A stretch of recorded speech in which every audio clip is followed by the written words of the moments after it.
मैं भक्ति हूँ। अपने स्वामी श्री हरि व उनके प्रेमी भक्तजनों की इच्छा से ही मैं किन्हीं भाग्यशाली जनों के हृदय में उनके अंतःकरण की परम सात्विकी वृत्ति के रूप में प्रकट होती हूँ। न जाने क्यों मेरे स्वामी जो अनंतानंत ब्रह्मांडों के अधिपति हैं, सदा मेरे अधीन रहने में अपना गौरव मानते हैं। ये उनके स्वभाव की परवशता, भक्तवत्सलता, अहेतु की कृपा कहूँ या कुछ और, मेरी कुछ भी समझ में नहीं आता।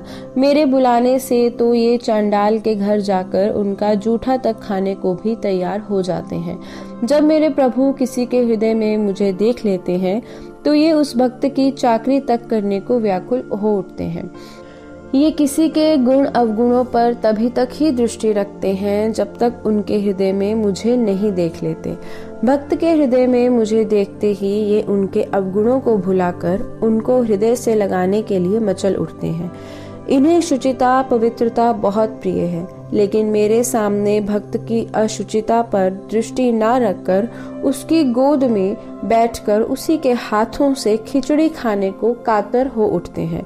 मेरे आगे इनको ना अपवित्र दिखता है ना जूठा, यहाँ तक कि क्या खाने की वस्तु है क्या फेंकने की, ये भी विस्मृत कर जाते हैं। मेरे कारण ये छिलके तक खा गए। दुर्योधन के हृदय में मुझे ना देख उनके द्वारा समर्पित स्वादिष्ट 56 भोगों की तरफ झांका तक भी नहीं, खाने की बात तो दूर रही। भक्त के हृदय में मुझे देखते ही लोक लाज तक भूल भक्त से घुल मिलकर एक होने के लिए अपनी ठकुराई छोड़ देते हैं। द्वारिकाधीश श्री हरि युधिष्ठिर के राजसूय यज्ञ में जिन लोगों के बीच अग्र पूजा के अधिकारी चुने गए, इतना बड़ा सम्मान प्राप्त करके भी उन्हीं लोगों के सामने महाभारत युद्ध में अर्जुन के सारथी बने। उन दिनों जो कार्य सूत जाति के लोग किया करते थे, वही कार्य रथ चलाना व घोड़ों की सेवा मेरे प्रभु मुझ भक्ति के वश होकर अपने भक्त अर्जुन के लिए दास्ता करके आनंद अनुभव करने लगे। जिन भक्तों ने अपने हृदय में मुझे बसाया है, उन भक्तों की चरण रज तक लेकर मेरे प्रभु अपने शीश पर धारण करने लगते हैं। उनके पीछे पीछे भागते हैं, प्रतिपल उनकी संभाल करने को। स्वयं को भक्तों का दास, भक्तों को मुकुटमणि मानकर उनकी स्तुति करने लगते हैं। भक्तों की दास्ता करने पर इन परमानंद स्वरूप को विशेष परमानंद की अनुभूति होती है।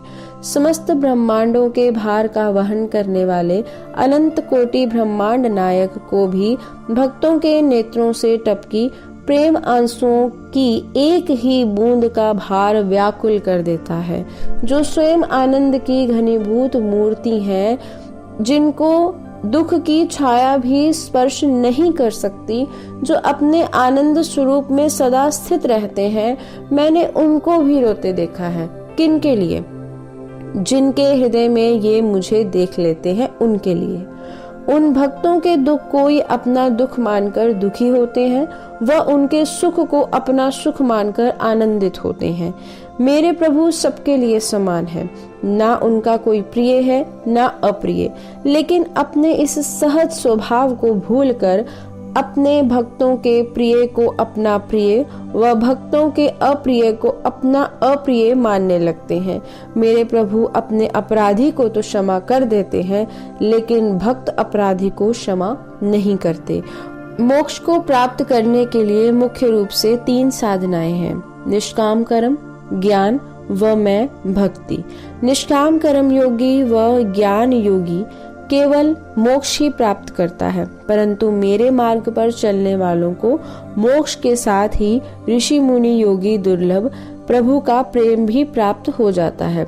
ऋषि मुनि जन वांछित मुक्ति तो मेरा भक्ति का अनुषंगिक फल मात्र है। ज्ञान योगी व कर्म योगी को ये अपने में लीन कर लेते हैं, लेकिन भक्त को ये अपने में लीन ना करके अपने ही नित्य परिकरों में सम्मिलित करके अनंत काल के लिए अपनी रसमयी लीलाओं का रसास्वादन कराते हैं और स्वयं भी भक्त के प्रेम का रस चखते हैं। मेरे इस गूढ़ रहस्य को जानकर ब्रह्म सुख को त्याग कितनों ने मेरा आश्रय लिया। ब्रह्म सुख को त्याग प्रेमा भक्ति का रसपान किया है। ब्रह्म सुख भोगी परम ज्ञानी राज ऋषि जनक व परमहंस शुकदेव जैसे ब्रह्म ज्ञानियों ने ब्रह्म सुख त्याग कर हृदय में मुझ भक्ति को स्थान दिया। मेरे स्वरूप, रहस्य व महिमा का यद्यपि सद्ग्रंथों में प्रकट रूप से विशद वर्णन हुआ है, तब भी प्रेमी संतों के बिना वह समझ में नहीं आ सकता। भागवत आदि पुराणों में वेद व्यास जी ने, रामायण में वाल्मीकि, तुलसीदास आदि भक्त कवियों ने, भक्ति सूत्रों में शांडिल्य, नारद आदि ऋषियों ने मेरा विस्तृत विवेचन किया है। इतने पर भी प्रेमी संतों के बिना मेरा रहस्य हृदयंगम नहीं हो पाता। यद्यपि मेरे बहुत स्वरूप हैं, जिसका वैष्णव ग्रंथों में विस्तृत वर्णन हुआ है। उनके दो मुख्य भेद हैं, एक अपरा भक्ति, दूसरी पराभक्ति। मेरा अपरा रूप साधनात्मक अर्थात साधन साध्य है, जिसको साधन भक्ति कहते हैं। यह मेरा साधनात्मक रूप दो प्रकार से संपादित होता है, तन से व मन से।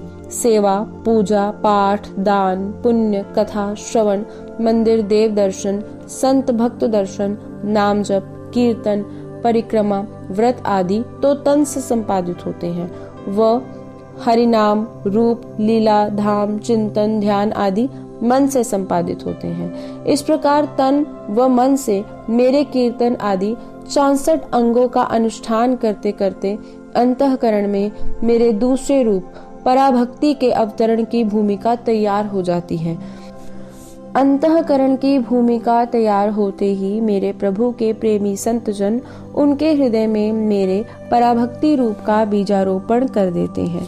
प्रेमी संतों का संग करते करते साधक भक्तजन अपने अंतःकरण में मुझे फलने फूलने का सुअवसर प्रदान करते हैं और फिर एक दिन मैं उनके हृदय में फल रूपा पराभक्ति के रूप में नृत्य करने लग जाती हूँ।